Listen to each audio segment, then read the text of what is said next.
ভাবিকে বলছিলাম যে ভাবি অনেক দিন হয়েছে ঝাল কোনো খাবার খাওয়া হয় না, তাই আমার ভাবি আমার জন্য হঠাৎ করে কি সুন্দর মতন একটি চিতই পিঠা বানিয়েছে, তার সাথে করেছে চাপা শুটকির ভর্তা। তো সবাই কেমন আছেন? আশা করছি সবাই খুব ভালো আছেন। তো ভাবিকে দেখলাম সাথে সাথে চাল ভিজালো আর শিলপাটায় নিজের হাতে বেটে খুব সুন্দর মতন তৈরি করে নিল চিতই পিঠা। আর চিতই পিঠা তো দেখতে মাশাল্লাহ কতটা সুন্দর হয়েছে সেটা আপনারা অবশ্যই দেখতে পাচ্ছেন। এত অল্প সময়ের ভিতরে শেফ এভাবে ফুলন্ত মানে চিতই পিঠা বাইরে মচমচা ভিতরে অনেকটা নরম আর হলো ফুলন্ত, মানে এটা দেখে আমি পুরোই মাথা নষ্ট হয়ে গেছে।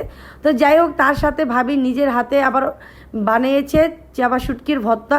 তো এই তো ভাবিকে বলছিলাম যে আপনি কিভাবে কি করলেন, তো ভাবি আমাকে ওটা ভেঙে দেখাচ্ছিলো। আর দেখতেই পাচ্ছেন ভিতরটা কত সুন্দর মানে লাগছে আর কত সুন্দর হয়েছে, দেখতেই পাচ্ছেন পুরো পিঠাটা। আর যাই হোক, এই তো এখন ভাবি আমাকে ভর্তা দিয়ে বলছে তুমি টেস্ট করে দেখো। তো এই তো মাশাল্লাহ আমি পিঠাটা দিয়ে টেস্ট করে দেখলাম, খুবই অসাধারণ একটি মানে স্বাদের পিঠা আর ভর্তা হয়েছে। তো আজকের এই ভিডিওটা আপনাদের সবার কাছে কেমন লাগলো তো সেটা অবশ্যই আমাকে কমেন্টে জানাবেন।